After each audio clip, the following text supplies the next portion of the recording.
Bonsoir, c'est Véronique, je suis heureuse de vous retrouver en ce dimanche soir pour faire avec vous le bilan après 5 semaines de défi abondance. Je sens vraiment que ce défi me travaille.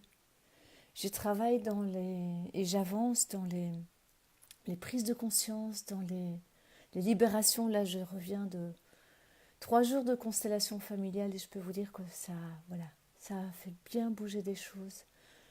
Et encore, on n'a pas travaillé l'argent. Donc là, on a déjà travaillé la relation au père, à la mère, à la fratrie. Et là, on a travaillé l'enfance. Donc voilà, c'est vraiment un chemin fascinant. Fascinant.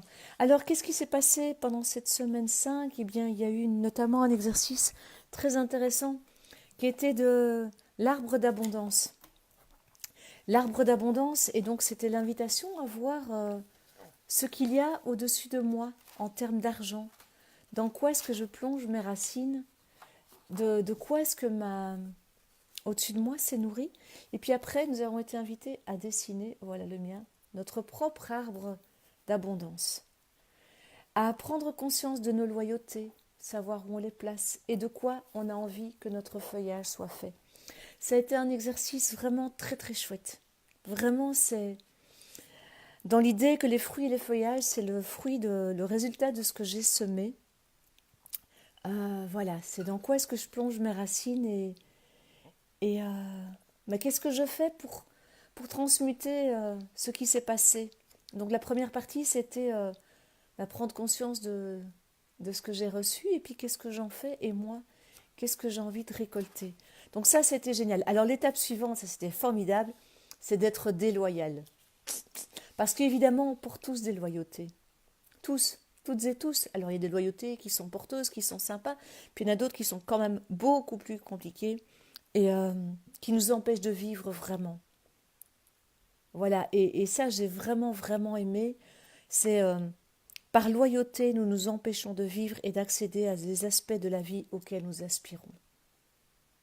Voilà, et donc au plus on peut, et ça les constellations, pour ça c'est génial, rendre à ses ancêtres, rendre à qui de droit ce qui nous pèse, ce qui ne nous appartient pas, les schémas qu'on a endossés. Moi, par exemple, les femmes chez moi, je suis la première à vraiment vouloir travailler, la première à être indépendante, à ne pas vouloir faire dépendre toutes mes rentrées financières d'un homme.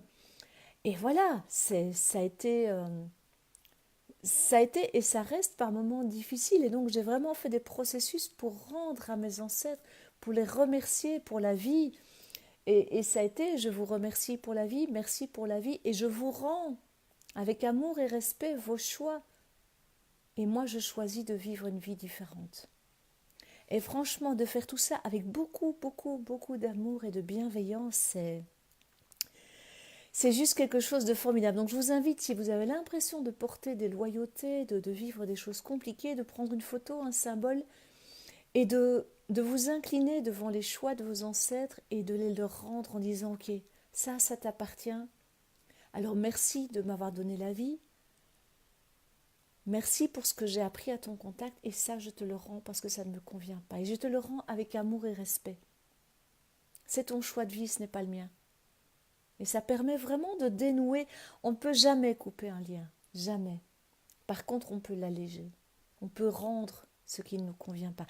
Et de là, évidemment, on est arrivé sur la blessure d'injustice avec mon copain Calimero.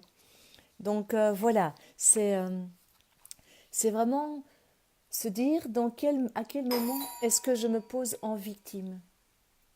Voilà, c'est juste cette prise de conscience. Et puis alors, le dernier truc que j'ai adoré, c'est nous n'avons pas à gagner notre vie, nous l'avons gagnée à la naissance.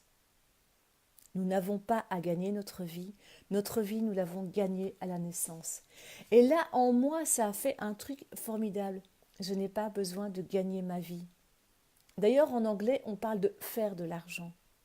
Parce que dans gagner, vous avez la face opposée de la pièce qui est perdre. Donc si je gagne de l'argent, je risque de le perdre. Donc là, moi maintenant, je suis vraiment en train de me déprogrammer pour, pour vraiment arrêter de dire que je gagne peu ou beaucoup, mais vraiment que je génère des revenus, je génère de l'argent, je génère de la richesse. C'est beaucoup plus porteur. Voilà, c'est vraiment toutes ces choses que j'ai vécues cette semaine. Je regarde, oui, on a aussi été amené, et ça c'était très fort, et je vous invite vraiment à y réfléchir si vous avez le temps, quels sont les critères de réussite. Ça c'est fort. Quels sont mes critères de réussite? Qu'est-ce qui pour moi est le signe d'une vie réussie? Qu'est-ce que c'est réussir sa vie?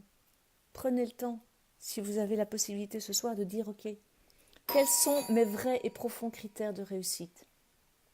C'est vraiment très intéressant comme démarche, comme introspection. Et c'est de là que j'ai écrit Je ne suis pas mes histoires. Je suis bien plus que ça. Je suis bien plus que ça et voilà, nos histoires, ben voilà, elles font partie de nous, mais l'important c'est d'arriver à s'en détacher. Et pour ça, la constellation familiale est formidable. C'est pour rendre, mais aussi quand on arrive à devenir observateur de ce qui se joue, se rendre compte que tout ça c'est un grand théâtre et que finalement on joue un jeu et qu'on est bien plus regardé. Ce sont mes dimensions lumineuses à moi. Je suis bien plus que mes histoires, je suis ça. Voilà, je vous quitte là-dessus. Nous sommes bien plus que nos histoires. Nous sommes des êtres merveilleux. Voilà.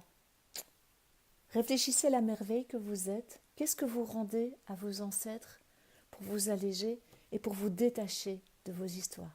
Je vous souhaite une toute belle soirée, une belle semaine. On se retrouve dimanche prochain. D'ici là, prenez soin de vous. Au revoir.